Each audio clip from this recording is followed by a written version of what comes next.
Je continue l'implantation des cultures dans la nouvelle serre de 8 mètres. Alors pour vous rappeler un petit peu, il y a quelques semaines je vous avais montré que j'avais planté quelques salades ici en ligne, j'avais fait un test et on peut voir que les feuilles commencent déjà à se toucher, ça veut dire que les salades ont moins de place que celles qui sont plantées en quinconce, donc ça c'est assez logique, mais au moins on a la confirmation. Donc là on peut voir toutes les salades que j'avais déjà plantées qui ont déjà bien poussé et on en était arrivé ici et donc là j'ai replanté de nouvelles jeunes salades, donc ça c'est des salades du commerce.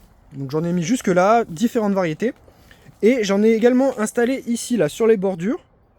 De chaque côté, j'ai mis plein de salades, tout le long en fait. Mais ça, c'est des que j'ai fait chez moi.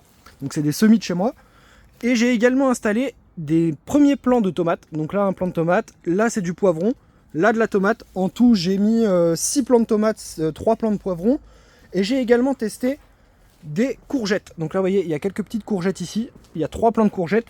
Et des concombres. Donc là, on est fin mars, c'est très tôt. Mais comme c'est sous serre, il ne devrait pas y avoir de problème de gelée. Donc on verra ça dans les semaines qui viennent, comment ça va évoluer. Mais j'espère bien avoir des salades, des tomates, des concombres, des courgettes, etc. bien en avance grâce à cette serre. Donc là, vous pouvez voir que j'ai mis vraiment beaucoup de salades. Parce qu'en fait, j'avais fait des semis et j'en ai mis vraiment beaucoup. Et il m'en reste encore énormément à planter. Donc là, celle-ci, je l'ai plantée en extérieur.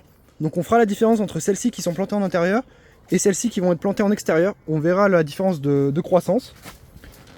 À l'entrée, je me suis fait un petit coin pour les aromatiques, donc avec du thym, du romarin, du persil. Et puis tout simplement, voilà, je vous fais une petite vue d'ensemble. Donc moi j'aime bien avoir des lignes assez droites. Donc là je suis assez content du résultat. Et puis vous allez voir qu'au fur et à mesure de la pousse, on va quasiment plus voir la bâche au sol. Les salades vont vraiment couvrir tout le paillage en bâche. Et on verra tout ça dans les semaines qui viennent. Salut tout le monde!